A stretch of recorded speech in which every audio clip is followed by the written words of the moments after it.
आप बैठते हैं तब तक मैं एक भजन गुनगुना लेता हूँ। तन पवित्र रखो, मन पवित्र रखो, पवित्रता मनुष्य का निशान है। जो तन मन कर्म से पवित्र है, वह चरित्रवान ही यहाँ महान है। जो चरित्रवान है वही यहाँ महान है। बोलिए सतगुरुदेव की है। अब हम श्री साहिब जी से विनम्र प्रार्थना करता हूँ कि आप अपने गहन गंभीर विचारों से हम सबको लाभान्वित करने की कृपा करें। तो श्री साहिब जी। फक्कड़ न्यूज़। नमस्कार, मैं हूँ राजाराम त्यागी और आप देख रहे हैं फक्कड़ न्यूज़। इस समय मैं जनपद अयोध्या के कोछा बाज़ार में हूँ, जहाँ पे सद्गुरु कबीर सत्संग समारोह चल रहा है और आप हमारे पीछे देख सकते हैं यहाँ पे काफ़ी संख्या में संतगण मौजूद हैं। ये कार्यक्रम जो ग्राम सभा कोछा में चल रहा है वो हमारे यहाँ पे साथी हैं, संत जी हैं। संत जी अपना परिचय बताइए। ये हमारा अयोध्या जिला है।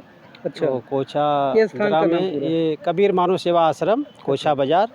हमारा नाम भुआल दास है। अच्छा, आपके आयोजन में सब कुछ पूरा हमारे और हमारे भी एक साथी भी हैं, सरल साहब हैं, मुख्य अतिथि वे मुख्य वही हैं।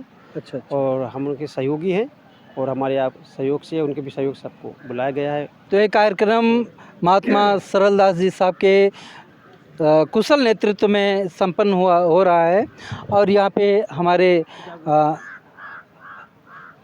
महान संत आए हैं। मैं चाहूँगा कि अपना परिचय देते हुए और उसके बाद में हम कुछ आपसे बात करेंगे। मेरा नाम आचार्य महंत प्रेमदास है। मैं श्री कबीर जागू मठ शिवपुर वाराणसी से आया हूँ इस सत्संग समारोह में भाग लेने के लिए। कबीर पंथ के बारे में कुछ बताइए। कबीर पंथ क्या है? कबीर पंथ, आपने बड़ा अनोखा प्रश्न पूछा है और इस पर मीडिया के लोगों को, पत्रकार बंधुओं को इस पर चर्चा करना चाहिए। कबीर साहब ने स्वयं कोई पंथ नहीं बनाया था, लेकिन उनकी शिक्षाएं, उनका सार्वभौम संदेश मानवता के लिए और मानवीय सभ्यता के लिए जो उन्होंने अपना संदेश सुनाया जी, तो उससे एक बहुत बड़ा समाज उनके साथ खड़ा हुआ। तो जब किसी व्यवस्था से एक बहुत बड़ा समाज इकट्ठा होता है, जुड़ता है, तो अपने लिए कुछ परंपराएं बनाता है, कुछ उसकी उपासना पद्धतियां होती हैं, पूजा पद्धतियां होती हैं, कुछ अपनी संस्कृति होती है, कुछ उनका विशिष्ट जीवन दर्शन होता है। तो स्वतः एक समाज एक पंथ का रूप ले लेता है, एक संप्रदाय का रूप ले लेता है। यहाँ तक आपने कबीर साहब के बारे में पूछा, तो उन्होंने तो कोई पंथ नहीं बनाया। उनका पंथ ही मानव समाज ही पंथ था। मानवता का जो संदेश उन्होंने दिया वही उनका पंथ था और उनका वही उद्देश्य था कि समाज में जो भारत एक विविधताओं से भरा राष्ट्र था, विभिन्न संस्कृतियाँ थीं, विभिन्न उपासना पद्धतियाँ थीं, पूजा पद्धतियाँ थीं, धर्म थे, आचार्य थे और उनके बीच में समन्वय बिठाना एक बहुत दुष्कर कार्य था, जिस पर कबीर साहब ने बड़ा परिश्रम किया और सभी भारतीय धर्मों, विचारधाराओं के बीच उन्होंने एक कुशल वक्ता के रूप में और सत्य को इस तरीके से कहा कि सभी लोगों को उनका विषय इतना रुचिकर लगा, इतना गहन गंभीर था। तो भारतीय चिंतक इस निष्कर्ष पर पहुँचे कि कबीर साहब को सुनना चाहिए और कबीर साहब का जो संदेश है जन जन तक पहुँचाया जाना चाहिए। इसलिए आप कल्पना करेंगे, मुझे बड़ी प्रसन्नता हो रही है आपसे बात करने में। तो प्रवचन करने के लिए आए थे आपकी संगति में आकर के मुझे बहुत खुशी मिल रही है। चलिए, अच्छी बात है। तो अन्य संप्रदायों में देखेंगे, जैनों के यहाँ बौद्धों के गीत नहीं गाए जाते और राम मंदिर में, इसको मत लगाइए, राम मंदिर में आप देखेंगे जैनों के गीत नहीं जाते, बौद्धों के गीत नहीं गाए जाते। यहाँ एक संप्रदाय के लोग दूसरे संप्रदायों से के बीच में बड़ी लंबी चौड़ी खाई है। एक साथ बैठ लेते हैं, प्रवचन कर लेते हैं, लेकिन उनके अंदर में जो एक दूसरे के प्रति दुर्भावना है वो समाप्त नहीं होती। लेकिन कबीर साहब का संदेश इतना लोकप्रिय है और मानवीय मूल्यों को संरक्षित रखने के लिए, मानवीय मूल्यों को सुरक्षित रखने के लिए, मानवीय गरिमा के लिए वो इतना महत्वपूर्ण है। उनके गीत सबके मंदिरों में, सभी गुरुद्वारों में, यहाँ तक कि चर्चों में भी गाए जाते हैं। साहब जी, कभी आप सुने होंगे, साहब जी को चर्च में बुलाया जाता था और उन्होंने अपने प्रवचन में कहा कि ईसा एक बहुत बड़े संत थे और मानवता के हित में उन्होंने बहुत बड़ा कार्य किया। तो कबीर साहब को जब वो लोग सुने श्री साहब जी के मुख से, तो कहे साहब की तो वाणी हमारे इसमें जो उनका क्या जी बाइबिल से बिल्कुल मिलता है। अच्छा, मिलता का मतलब है कि बाइबिल में भी, अब उस पर हम ज़्यादा नहीं बोलेंगे, हमको अपने बारे में ही ज़्यादा बोलना है। बाइबिल के प्रचारक लोग भी मानवता को, मानवीय मूल्यों का और मानवता की सेवा को ही प्रोत्साहन देते हैं। जैसे कबीर साहब ने मानवीय गरिमा और गौरव को प्रोत्साहन दिया, मानवीय सौंदर्य को प्रोत्साहन दिया। उनका धर्म कोई ऐसा धर्म नहीं था कि आकाश का धर्म था, उन्होंने मानवीय गरिमा और गौरव को प्रोत्साहन दिया। उनके धर्म में मानवीय प्रकृति के परिष्कार के बड़े सुंदर उपाय बताए गए। इसे संसार के सारे लोग उसको बड़े ही मनोयोग से सुनते हैं।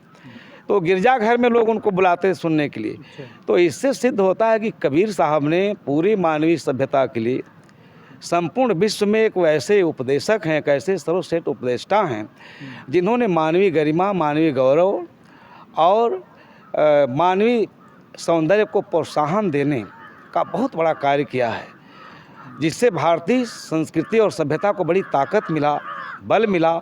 हम इतने बिखरे हुए थे मस्जिद के नाम पर, मंदिर के नाम पर, वो कटुता आज भी हमारे बीच में है। और कबीर साहब की बात सबके जुबान पर है, कंकड़ पत्थर जोड़ के मस्जिद लियो अता चढ़ मुल्ला बांगने का बहरा भया खुदा। वो ऐसी बात कहते हैं, इतनी वैज्ञानिक बात कहते हैं। क्या है इसका मतलब? क्या है इसका मतलब? है कि कंकड़ पत्थर, ईंटा पत्थर सीमेंट जोड़ करके हम लोगों ने मस्जिद बनाया और उस मस्जिद में बैठ करके हम अल्लाह की उपासना करते हैं और उसी अल्लाह के नाम पर कितना घृणित कार्य करते हैं। इसलिए कबीर साहब की आत्मा जल गई। आप अल्लाह के नाम पर पशुओं का वध करते हैं, कुर्बानी के नाम पर पशुओं का वध करते हैं। हिंदुओं में भी वही बात थी, इसलिए उन्होंने ब्राह्मणों को बहुत कस के फटकारा, क्योंकि ब्राह्मण इस देश के धर्म का नेता था और पूरे भारतीय हृदय पर उसका आधिपत्य था।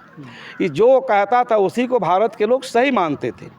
इसलिए कबीर साहब ने कहा, धर्म करे जहाँ जीव वधत में अक्रम करे मोर भाई, आज जो तोहरा को ब्राह्मण कहिए तो काको कहिए कसाई। धर्म के नाम पर इतना यहाँ अनैतिकता था, अनीति थी, अनाचार था, दुर्व्यवहार था और उसमें सबसे बड़ा जो नुकसान था वो मानवता का था, मानवीय बुद्धि का था। तो मानवीय बुद्धि को लोगों ने कुचल दिया था, धार्मिकों ने अपने निजी स्वार्थ के लिए।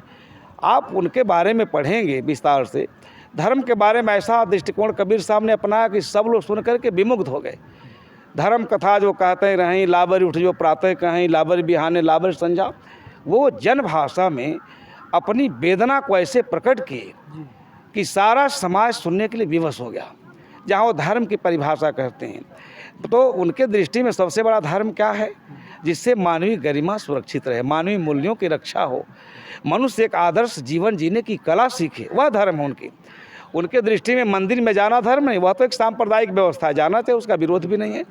लेकिन मंदिर जा करके भी हमने पवित्र जीवन नहीं जिया, अपने आत्मा को विमल नहीं बनाया, समाज के प्रति अपने दायित्व का निर्वहन नहीं किया, राष्ट्र के प्रति अपने कर्तव्य का पालन नहीं किया, तो हम धर्म से च्युत हैं, धर्म से विमुख हैं।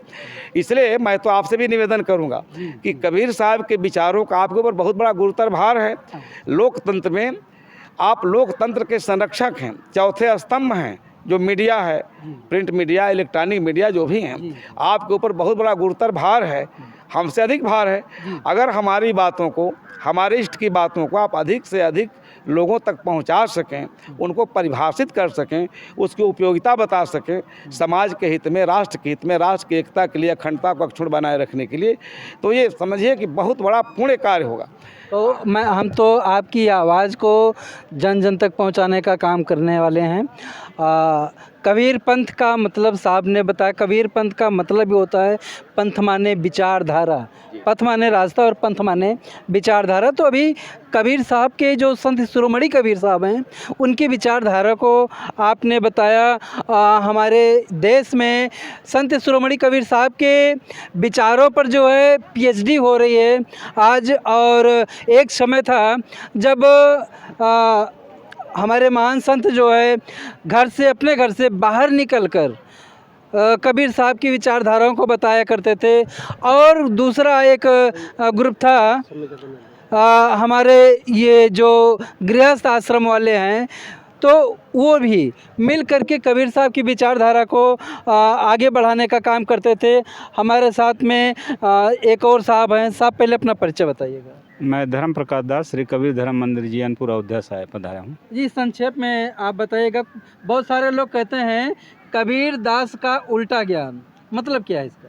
कबीर साहब का उल्टा ज्ञान तो कहते हैं, लेकिन उसका अर्थ लगाइए तो सीधा होता है। क्या होता है? जड़ काटे ते हरेरे, सींचे ते कुम्हलाए। अगर देखा जाता है कि जैसे कोई पेड़ है, जड़ काट दीजिए तो पेड़ क्या होता है? कुम्हला जाता है। और सींचे ते कुम्हलाए, साहब कहते हैं जड़ काटे ते हरिहरे, काट दिए तो हरियर हो गया। विषय वासना रूपी जो जड़ है, अगर उसको न सींचे आप तो आप सुखपूर्वक जीवन जिएंगे, आपका अंतरात्मा पवित्र हो जाएगा, आप हरा भरा हो जाएंगे। और अगर उसको सींचेंगे तो कुम्हला जाएंगे कि विषयों का जो आसक्ति है वो जैसे आग में घी डालें तो धधकेगी, वो बुझेगी नहीं। इसी तरह के अगर भोगों में हम सुख माने हैं, विषयों में सुख माने हैं और उस विषय भोग पदार्थों को भोगेंगे तो मन कभी पूरा नहीं होगा। तो इसीलिए साहब कहते हैं कि कबीर साहब की उल्टी वाणी लगता है, जड़ काटे थे हरे सींचे थे कुम्हलाए, लेकिन वो अर्थ लगाइए तो सीधा कंबल डूबे सिल उतराए। कंबल के मतलब कंबल बुद्धि, अज्ञानी लोग डूब रहे हैं। कंबल का मतलब अज्ञानी, मोटी बुद्धि वाले अज्ञानी लोग, कैसे वो डूब जाएंगे। कंबल जो होता है हल्का होता है। अच्छा। लेकिन कंबल बूढ़े और सील उतरा, सील जो होता है जैसे मसाला पीसने वाला पत्थर होता है, वो क्या होता है? सील वो वजनदार होता है, पत्थर होता है। और कभी वो कंबल जो है हल्का होता है, लेकिन कंबल डूबे और सील उतराए। कंबल डूबने का मतलब कंबल बुद्धि, मोटी बुद्धि, अज्ञानता, जिसके अंदर कुवासना हो, गलत संस्कार जिसके अंदर हो। और अगर गलत संस्कार रहेगा तो वो आदमी डूब जाएगा। और सील उतराए का मतलब, सील तो वजनदार होता है, सील का मतलब सदाचार पूर्वक जीवन जिएंगे तो उसका जीवन ऊपर होगा। तो इस तरह से है। तो यही भी है कबीर साहब की उल्टी वाणी जी।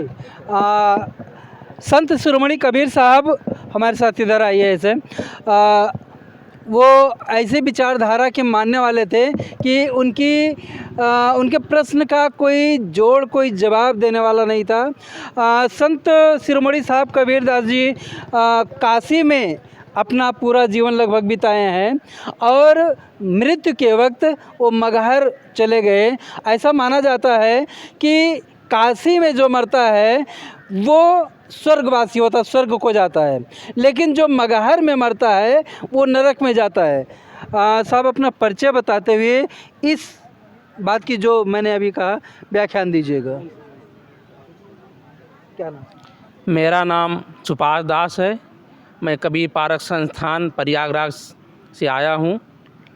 आपने भी जो पूछा कबीर साहब मगहर क्यों गए, अंधविश्वास था लोगों में कि जो मगहर में मरेगा वो गधा की योनि में जाएगा। तो कबीर साहब ने कहा जो ज्ञान मार्ग में हम जी रहे हैं तो हम ज्ञान मार्ग में चलकर हम अपने मुक्ति को प्राप्त करेंगे, ऐसा उन्होंने कहा। अब अधिक समय नहीं लूँगा सर। तो यहाँ पे संतों की बाणी सुन करके आपको कैसा लगा कृपया कमेंट बॉक्स में ज़रूर लिखिएगा। चैनल पर नए हैं तो फक्कड़ न्यूज़ को सब्सक्राइब कर लीजिएगा और ज़्यादा से ज़्यादा संतों की बाणी को, इस विचारधारा को, संत शिरोमणि कबीर साहब की विचारधारा को आगे बढ़ाने के, फैलाने के लिए आप इस खबर को ज़रूर शेयर कीजिएगा। बहुत बहुत धन्यवाद।